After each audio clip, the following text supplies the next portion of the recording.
الظالمين أشهد أن لا إله إلا الله وحده لا شريك له وأشهد أن محمدا عبده ورسوله اللهم صل وسلم على سيدنا وحبيبنا ومولانا محمد وعلى آله وصحبه أجمعين اللهم إنا نسألك علما نافعا ونعوذ بك من علم لا ينفع اللهم لا سهل إلا ما جعلته سهلا وأنت تجعل الحسن إذا شئت سهلا رب اشرح لي صدري ويسر لي أمري واحلل عقدة من لساني يفقهوا قولي أما بعد.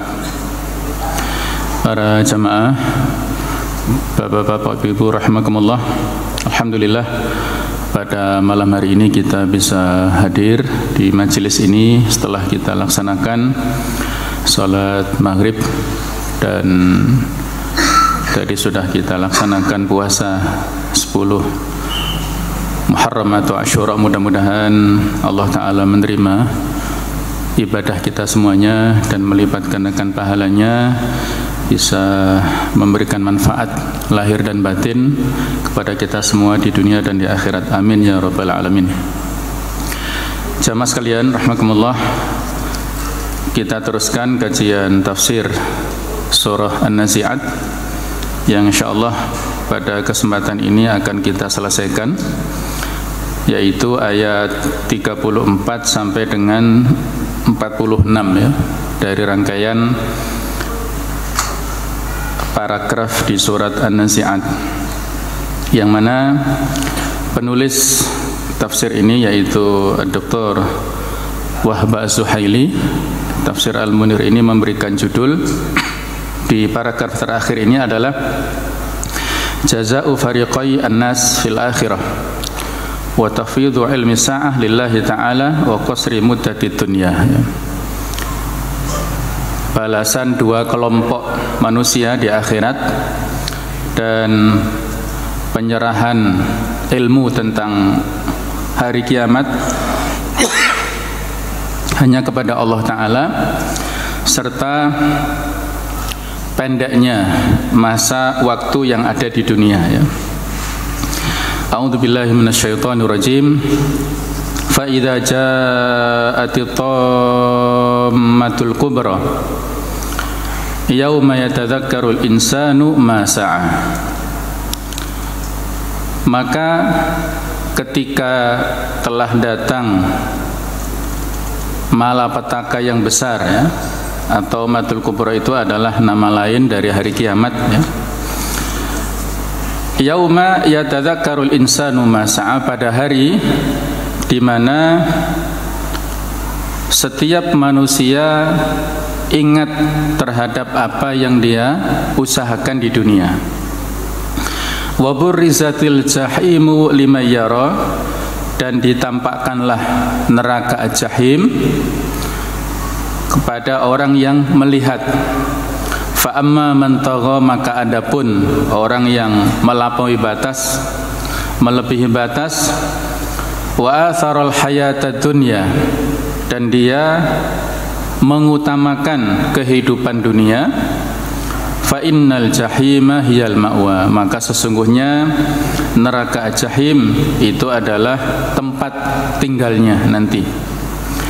Wa amma man khafa maqama rabbih wa nahan nafsa 'anil hawa, dan adapun orang yang takut terhadap kedudukan Allah Rabbnya dan dia menahan dirinya dari hawa nafsu, dari segala keinginan-keinginan pribadinya, fa innal jannata hiyal ma'wa, maka sesungguhnya surga itu adalah tempat kembalinya atau tempat tinggalnya di akhirat. Ayat 42, yas'alunaka 'anis sa'ati ayyana mursaha. Mereka bertanya kepadamu wahai Muhammad tentang hari kiamat, kapan terjadinya hari kiamat itu. Fima anta min dzikraha, untuk apa engkau perlu menyebutkan waktunya atau waktu terjadinya hari kiamat itu. Ila rabbika muntahaha, kepada Rabbmu tempat kembalinya, dipulangkannya semua. Innama anta mundiru mayaksha, sesungguhnya engkau itu adalah pemberi peringatan kepada orang yang takut kepada hari kiamat. ka'annahum yauma yarawnaha lam yalbathu illa 'ashiyatan aw duhaha, seolah-olah mereka pada hari itu melihatnya tidak tinggal di dunia ini kecuali pada waktu yang sangat singkat, yaitu pada waktu sore atau waktu duha saja. Ini adalah ayat 34 sampai dengan 46 ya. Jamaah sekalian rahimakumullah, di dalam Al-Qur'an banyak sekali nama yang bisa kita baca ya, nama lain dari hari kiamat ya. Ada 3 nama yang banyak disebutkan di dalam Al-Qur'an tentang hari kiamat. Yang pertama adalah Yaumul Qiyamah. Itu disebutkan dalam Al-Qur'an sebanyak 70 kali ya. Kemudian ada kata-kata as-sa'ah.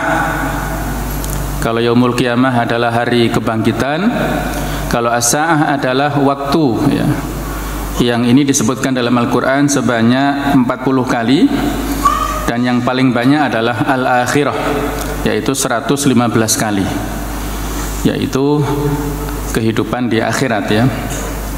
Nah, jamaah sekalian, pada ayat ini Allah Ta'ala memberikan penjelasan kepada kita kelanjutan dari ayat-ayat sebelumnya ya. Jadi munasabah atau keterkaitan antara ayat-ayat ini dengan sebelumnya. Pada ayat-ayat sebelumnya telah dijelaskan beberapa dalil atau bukti tentang kemampuan Allah Ta'ala, al-qudrah al-ilahiyah alal ba'thi wal hasyar wan nashr. Jadi Allah Ta'ala memiliki kemampuan untuk membangkitkan manusia semuanya, mengumpulkan kita semuanya. Allah memberikan buktinya yang sangat banyak, yaitu penciptaan langit, penciptaan bumi, dan juga bukti-bukti kekuasaan yang lainnya. Maka pada ayat inilah Allah menjelaskan tentang terjadinya hari kiamat yang sesungguhnya, yang sangat dahsyat. Dan Allah memberikan penjelasan pembagian manusia terbagi menjadi 2 golongan. Ada 1 golongan yang masuk surga dan ada golongan yang lain masuk ke neraka. Fa idza ja'ati taumatul kubra yauma yatadzakkarul insanu ma sa'a wa burrizatil jahimu liman yara.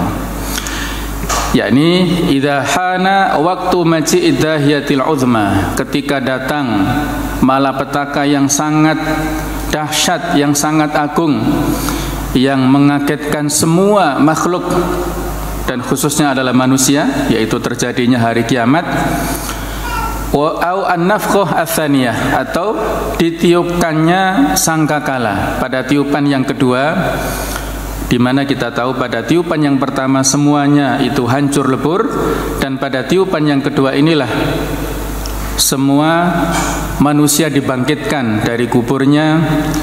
Au taslimu ahlil jannah ilal jannah, penduduk yang nanti akan masuk ke surga dimasukkan ke surga.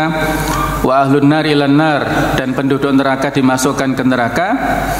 Wa yansal insanu kulla syai'in qablaha fi jambiha, dan manusia masing-masing lupa dengan apa yang terjadi atau apa yang ada di sampingnya. Maka saat itulah Allah Ta'ala membagi manusia pada 2 kelompok, kelompok yang bahagia dan kelompok yang sengsara ya. Jadi pada ayat ini ada jawab syarat yang terbuang ya, kata-kata idza, maka ketika ini adalah huruf syarat, dan jawab dari syarat ini mahdhuf atau terbuang, yang itu kalau didatangkan adalah kalimat fassalallahu ta'ala bainal khalaik, yaitu Allah membagi nasib atau kejadian yang menimpa pada seluruh makhluk, ada yang bahagia, ada yang sengsara tadi ya. Sama dengan kalau kita baca ayat-ayat lain yang saling mentafsirkan antara ayat satu dengan ayat yang lainnya. Yauma yatadzakkarul insanu ma sa'a, pada hari itulah manusia mengingat tentang apa yang telah dia lakukan sebelumnya di dunia. Seperti ayat yang lain di surat Al-Fajr, yauma idz yatadzakkarul insanu wa anna lahu dzikra. Kemudian ada juga di surat Al-Mujadilah, ahsahullahu wa nasuh. Dan ada juga di ayat yang lain, wa burrizatil jahimu lil ghawin. Jadi ayat-ayat ini saling melengkapi satu dengan yang lain ya. Ada salah seorang penafsir yang namanya Muqatil mengatakan, yakshifu anha al-ghita fayanduru ilaiha al-khalqu. Pada hari itulah Allah menyingkapkan penutup, dan pada hari itulah manusia bisa melihatnya. Fa amal mu'min, adapun orang yang mukmin, fa ya'rifu bi ru'yatiha qadra nikmatillahi alaihi bisalamati minha. Orang yang beriman mengetahui dengan penglihatannya sejauh mana kadar nikmat Allah kepadanya bisalamati minha. Dia akan mendapatkan dengan selamat, dengan sukacita. Wa amal kafir, adapun orang yang kafir, fayastatu ghamman ila ghammihi. Dia bertambah galau ya, dia bertambah resah. Wa hasratan ila hasratihi, bertambah menyesal, satu penyesalan menuju kepada penyesalan yang lainnya. Inilah nasib yang dialami oleh manusia pada hari itu. Orang mukmin akan diperlihatkan kadar kenikmatannya, dan orang kafir akan diperlihatkan kadar siksaannya nanti di neraka ya. Fa amma man tagha, maka adapun orang yang melampaui batas, wa atharul hayatad dunya, dan dia mendahulukan kehidupan dunia, cinta dengan dunia, fa innal jahima hiyal ma'wa, maka sesungguhnya neraka al-jahim itulah tempat kembalinya ya.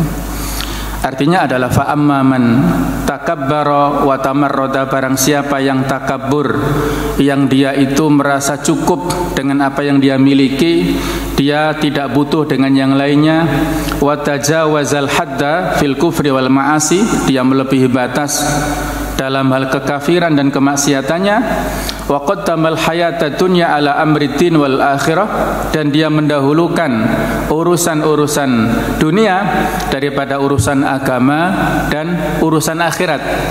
Dia mendahulukan kepentingan dunia. Ketika ada pilihan pada waktu yang sama antara urusan dunia dengan urusan akhirat, dia lebih mendahulukan urusan akhiratnya. Walam yasta'id laha, dia tidak mempersiapkan dirinya untuk menghadapi kehidupan akhirat tersebut. Wala amala amalaha, dan tidak ada amalan yang dia persiapkan untuk menghadapi kehidupan akhirat itu, maka saat itulah fannaru al-muhriqah hiya ma'wahu wa maswahu. Jadi neraka itulah nanti yang akan menjadi tempat kembalinya orang ini ya. Ya. Jemaah sekalian, inilah yang sesuai dengan hikmah. Ada satu hikmah ya yang berbunyi hubbud dunya ra'su kulli khati'ah ya. Cinta dunia itu adalah pangkal bagi setiap kesalahan, setiap dosa. Cinta dunia itu adalah penyebab seseorang mendapatkan kebinasaan. Dia telah korbankan waktunya, tenaganya, pikirannya untuk mendapatkan dunia, padahal nanti justru itulah yang akan membawa malapetaka baginya ya. Sebagaimana yang pernah terjadi satu cerita ya, satu kisah yang pernah dialami oleh Nabi Isa ibnu Maryam alaihissalam bersama dengan seorang Yahudi ya. Kisah ini diceritakan oleh seorang tabi'in yang sangat warok yang bernama Wahab ibnu Munabbih. Tabi'in ini menguasai literatur yang sangat banyak, terutama literatur terkait dengan suhuf dan kutub, beberapa lembaran ataupun kitab-kitab yang dimiliki oleh nabi-nabi terdahulu ya. Beliau ini orang yang sangat ahli dalam bidang ibadah, artinya sangat rajin di bidang ibadah ya. Diceritakan beliau ini menggunakan sholat subuhnya dengan wudhu sholat isyaknya selama 20 tahun kurang lebih. Jadi selama 20 tahun beliau pada malam-malam hari itu selalu bermunajat kepada Allah ya, antara waktu isya dan subuhnya. Mungkin istirahat, tapi istirahat sambil duduk barangkali ya, tidak sampai berbaring ya. Jadi wudu sholat subuhnya memakai wudu sholat isyanya selama 20 tahun. Nah, di antara cerita Wahab ibn Munabbih ini adalah cerita tentang Nabi Isa ibn Maryam bersama dengan seorang Yahudi yang mungkin sebagian kita sudah pernah mendengarnya ya. Satu saat Nabi Isa berjalan-jalan dengan seorang Yahudi untuk menuju satu tempat ya. Masing-masing membawa perbekalan makanan ya. Ketika mereka berjalan, di tengah jalan mereka istirahat dan Nabi Isa mengatakan, mari kita keluarkan makanan masing-masing. Si Yahudi ini membawa 2 potong roti dan Nabi Isa membawa 1 potong roti. Ketika orang Yahudi ini tahu bahwa Nabi Isa hanya membawa 1 potong roti, timbul rasa hasadnya ya. Nanti jangan-jangan saya bawa 2 ini tidak bisa makan dua-duanya, satunya mungkin dimakan Isa gitu ya. Jadi dia khawatir. Maka saat Nabi Isa sebelum makan itu minta izin untuk bermunajat ya, untuk berdoa kepada Allah, untuk sholat kepada Allah. Diam-diam si Yahudi ini memakan 1 rotinya ya, supaya hanya tersisa 1 saja ya. Nah, ketika Nabi Isa kembali, itu Nabi Isa bertanya, mana 1 rotinya tadi, kok tinggal 2 gitu ya, bukannya kamu tadi bawa 2 roti. Kata dia, saya hanya bawa 1 ya, dari tadi saya hanya bawa 1. Dia nggak ngaku ya. Baik, kemudian mereka berdua makan masing-masing 1 rotinya. Setelah itu mereka melanjutkan perjalanan, tibalah di sebuah tempat yang ada pohon ya, pohon yang sangat rindang. Maka disitulah mereka berdua istirahat pada malam hari ya. Pada pagi harinya mereka melanjutkan perjalanan lagi. Di tengah jalan mereka menemukan seorang yang buta, yang tidak bisa melihat. Maka Nabi Isa bertanya kepada orang ini, wahai si fulan ya, maukah kamu aku doakan kepada Allah supaya penglihatanmu bisa kembali, tapi syaratnya kamu harus bersyukur kepada Allah.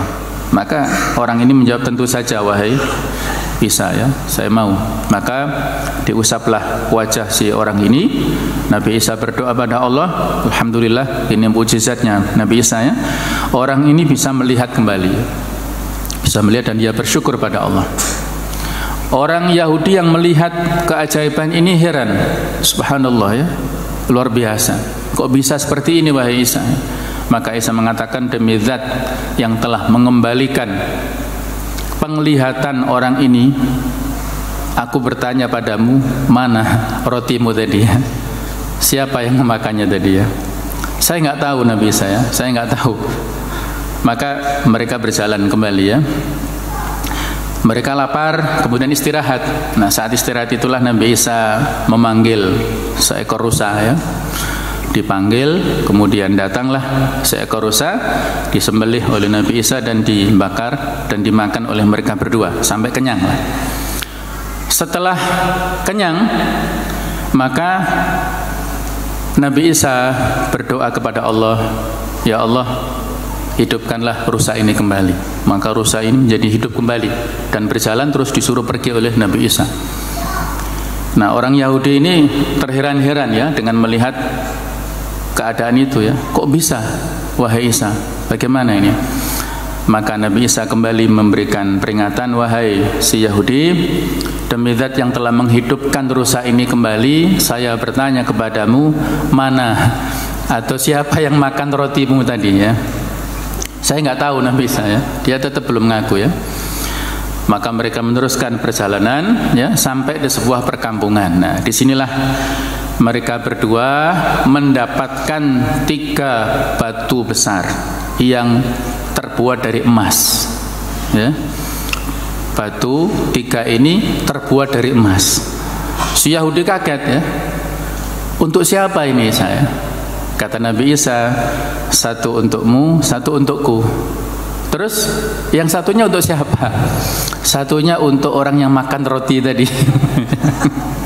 Nah, ketika mendapatkan berita seperti itu dia baru ngaku, sesungguhnya yang makan roti saya, Wahai Isa ya. Jadi supaya dia ingin dapat roti ya. Nah, Nabi Isa sudah marah ya, jengkel, dan menyerahkan, wis kalau begitu ini ambil semuanya ya, 3 batu ini untukmu. Wah, betapa gembiranya orang ini ya. Dia yang obsesinya dunia mendapatkan emas ya yang sangat banyak ya. Mungkin berkilo-kilo lah ya, dia sudah membayangkan kaya raya ya. Di saat dia gembira itulah ada 3 orang perampok yang lewat di kampung itu. Nah, tahu ada orang berusaha gotong roti kan kesusahan ya, dia sendiri gotong 3 batu tadi nggak bisa ya. Akhirnya 3 perampok ini membunuh si Yahudi itu dan akhirnya meninggal dunia Yahudi ya. Maka 3 perampok ini gembira ya, masing-masing mendapatkan 1 batu. Nah, pada saat itulah 1 orang diperintah untuk pergi ke kota mencari makan ya. 2 orang menunggu di situ. Maka berangkatlah 1 orang ke kota untuk mencari makan ya. Nah, 2 orang ini melakukan musyawarah konspirasi ya. Gimana kalau orang atau kawan kita ya yang pergi ke kota tadi, kalau dia datang kita bunuh saja supaya kita masing-masing mendapat bagian 1,5 batu ya. Kalau dia datang kan kita hanya dapat 1 batu ya, emas. Tapi kalau kita bunuh kita mendapat masing-masing 1,5. Maka setujulah ya, masing-masing setuju. Nah, kawan yang berangkat ke kota membeli makan itu juga berpikir yang sama ya. Kalau aku bunuh 2 orang yang ada, yang kawanku yang ada, yang tinggal di kampung itu, aku bunuh, aku kasih racun makanan ini, maka aku bisa memiliki 3 batu semuanya ya, aku bisa kaya raya. Maka betul lah terjadi apa yang sudah mereka rencanakan ya. Pada saat si kawannya itu datang, maka langsung dibunuh ya oleh 2 orang kawan yang ada di kampung itu. Dan setelah mereka berdua membunuh, mereka berdua makan ya, makan yang sudah berisi racun itu ya, sudah berisi racun, akhirnya mereka berdua mati binasa ya. Jadi 3 orang perampok mati, Yahudi itu mati, 4 orang mati semua ya. Maka Nabi Isa bin Maryam saat itu datang bersama dengan Hawariyin ya, para pendukungnya, sahabat-sahabatnya, dan mengatakan inilah dunia memperlakukan penghuninya, memperlakukan orang-orang yang cinta pada dunia. Mereka orang-orang yang tamak, yang rakus terhadap dunia, maka tidak ada yang mereka dapatkan kecuali kebinasaan. Nah, inilah jamaah sekalian ya, hikmah dari kisah yang singkat itu, bahwa hubbud dunya ra'su kulli khati'atin ya. Cinta dunia itu adalah pangkal daripada segala kesalahan, segala dosa ya.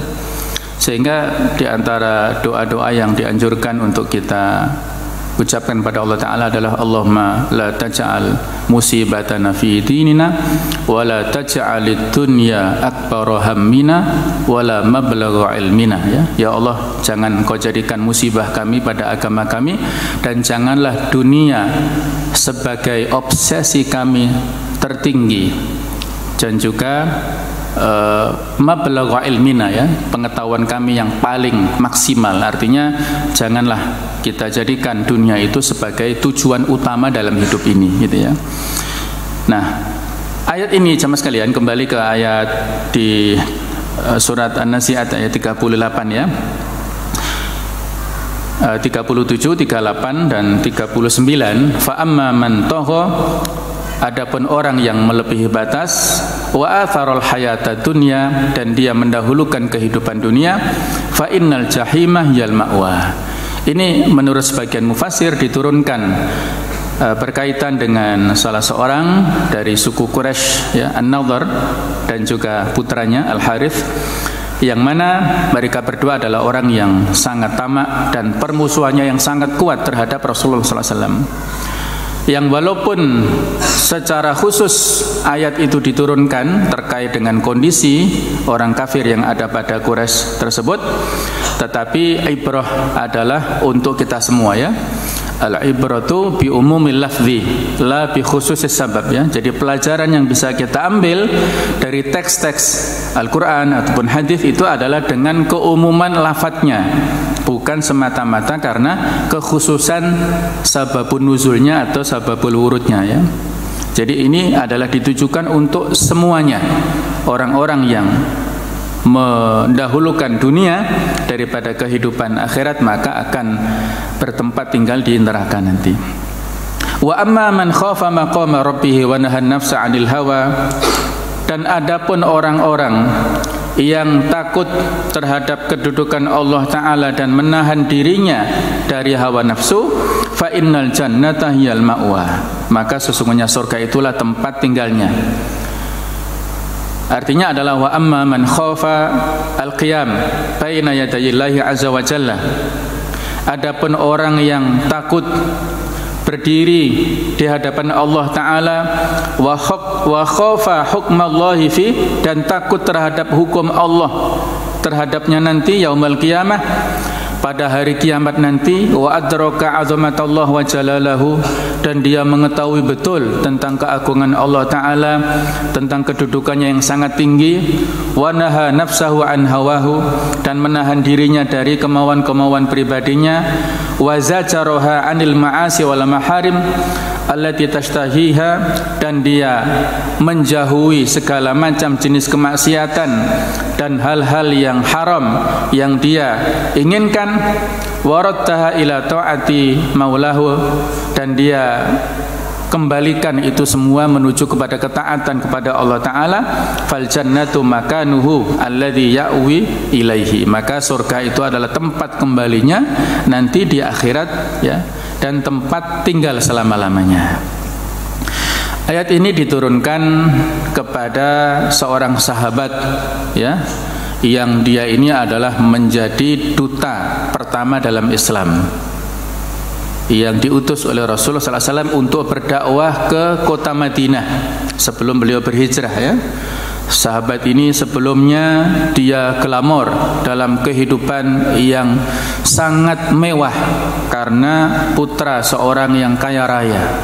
Dia adalah bernama Mus'ab ibnu Umair ya. Jadi ayat ini terkait dengan sikap yang dimiliki oleh Mus'ab ibnu Umair yang saat itu pada perang Badar, saudaranya yang bernama Amir ibnu Umair ini menjadi tawanan karena dia masih kafir ya. Saudaranya ini masih kafir, kemudian menjadi tawanan kaum muslimin. Satu saat Amir ini disiksa oleh orang-orang, atau ditawan lah ya, ditawan oleh para sahabat saat itu ya di Madinah. Kemudian dia supaya mendapatkan keringanan dari siksaannya itu mengatakan, aku ini adalah saudaranya Mus'ab bin Umair. Nah, karena orang-orang Ansar ya, para sahabat yang saat itu mengetahui dia saudaranya Mus'ab, maka diringankan siksaannya itu. Ketika dilaporkan kepada Mus'ab, justru dibalik ya, Mus'ab tidak mau diringankan siksa untuk saudaranya itu, atau tawanannya itu ya, di penjara itu. Tetap ya dia diperlakukan dengan perlakuan yang lebih keras ya, karena dia saat itu kafir dan tidak mau masuk Islam. Nah, inilah ya wala yang dimiliki oleh Mus'ab bin Umair, loyalitasnya hanya kepada Allah, Rasulnya, kepada Islam ya. Hubungan-hubungan darah, hubungan-hubungan kekeluargaan ini tidak menjadi pertimbangan lah. Nah, seperti itulah kisahnya. Bahkan ada riwayat yang menunjukkan, yang memberikan informasi bahasanya akhirnya dia membunuh ya saudaranya itu karena tidak mau masuk Islam ya. Allahu a'lam bishawab. Nah, inilah ayat yang bisa kita baca ya, kita ambil pelajaran. Wa amman khafa maqama rabbih wa nahan nafsa 'anil hawa fa innal jannata hiyal ma'wa. Abdullah bin Mas'ud pernah mengatakan, antum fi zamanin yaqudul haqqa al hawa. Kalian hidup pada waktu atau pada zaman yang mana kebenaran itu menjadi qaid atau menjadi panglima hawa atau kemauan ya pribadi. Dan wasayati zamanun yakudul hawa al-haqqa, dan nanti akan datang satu masa di mana hawa nafsu itu akan menjadi pemimpin kebenaran. Fa na'udzu billahi min dzalika zaman, maka kita berlindung kepada Allah dari waktu itu. Nah, ternyata prediksi dari Abdullah bin Mas'ud sekarang sudah terjadi ya. Sekarang bukan kebenaran yang menjadi panglima dari kemauan manusia, tapi dibalik hawa nafsu manusia yang menjadi panglimanya, dan kebenaran itu dibolak-balik sesuai dengan selera pribadi manusia masing-masingnya. Inilah saat ini kita hidup pada zaman yang penuh dengan fitnah ya. Fitnah atau cobaan yang sangat kuat. Fitnah terutama adalah fitnah akidah, fitnah dalam bidang pemikiran, fitnah dalam bidang akhlak dan sebagainya ya. Kemudian pada ayat berikutnya Allah Ta'ala berfirman, ayat 42, yas'alunaka 'anis sa'ati ayyana mursaha. Mereka bertanya kepadamu tentang hari kiamat ya. Yang mana di sababun nuzul ayat ini Abdullah bin Abbas mengatakan bahwa sesungguhnya orang-orang musyrik Mekah itu mereka bertanya kepada Nabi sallallahu alaihi wasallam, mata taqumus saah, kapan terjadinya hari kiamat itu wahai Muhammad ya. Jadi mereka bertanya ini tujuannya untuk mengolok-olok ya. Istihza ya, tujuannya untuk mengolok-olok ya. Mereka tidak yakin dengan datangnya kiamat, tapi mereka mempertanyakan itu ya. Kapan datangnya hari kiamat? Yas'alunaka 'anis sa'ati ayyana mursaha. Nah, jemaah sekalian, ayat ini kalau kita bandingkan dengan ayat-ayat lain saling melengkapi ya dalam Al-Qur'an. Misalnya di surat Al-A'raf 187 Allah berfirman, yas'alunaka 'anis sa'ati ayyana mursaha qul innama 'ilmuha inda rabbi la yujalliha liwaqtiha illahu. Mereka bertanya kepadamu tentang hari kiamat, kapan itu terjadi? Maka katakanlah, innama ilmuha inda rabbi. Sesungguhnya ilmu tentang hari kiamat, kapan terjadinya itu adalah Allah saja yang tahu. La yujalliha liwaqtiha illahu. Tidak ada satupun yang bisa menjelaskan kapan datangnya hari kiamat kecuali Allah Ta'ala. Juga surat Al-Ahzab ayat 63, yas'alukan nasu 'anis sa'ah. Manusia bertanya kepadamu tentang hari kiamat, qul innama ilmuha indallah. Sesungguhnya ilmu itu adalah pada di sisi Allah. Wa ma yudrika la'alla sa'ata takunu qariba, dan siapa tahu bahwasanya hari kiamat itu adalah waktunya sudah dekat ya, sudah hampir terjadi. Sebagaimana disebutkan dalam hadis riwayat Muslim, kata Rasulullah SAW, bu'ithtu ana was-sa'ah kahataini. Aku diutus menjadi Rasul ini, dan waktu hari kiamat kahataini, seperti dua jari ini. Beliau mengisyaratkan antara jari telunjuknya dan jari tengahnya secara berdekatan begini ya. Aku diutus dan waktu hari kiamat itu adalah seperti ini, sangat dekat waktunya. Jadi diutusnya Nabi sallallahu alaihi wasallam itu adalah merupakan tanda ya datangnya hari kiamat. Tetapi kapan datangnya, kapan saatnya datang itu Allahu alam. Tidak ada satupun yang tahu. Rasulullah tidak ada yang tidak tahu ya. Kemudian nabi-nabi sebelumnya juga tidak ada yang tahu. Saat beliau di mi'rajkan ya oleh Allah Ta'ala bersama dengan malaikat Jibril, itu didampingi malaikat Jibril, beliau melewati beberapa nabi. Ada di antaranya Nabi Ibrahim, ada Nabi Musa, Nabi Isa, yang mana masing-masing ini di antara pembicaraannya mereka ini saling bertanya satu dengan yang lain tentang hari kiamat, kapan hari kiamat itu terjadi. Maka pertama kali yang ditanyakan oleh Nabi Ibrahim, wahai Nabi Ibrahim, kapan hari kiamat itu terjadi?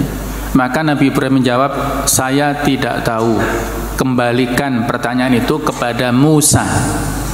Nabi Musa ditanyakan juga menjawab tidak tahu. Maka tanyalah kepada Nabi Isa. Dia nanti yang akan diturunkan ya dari langit.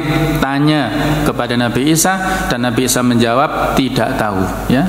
Tidak tahu tentang terjadinya hari kiamat.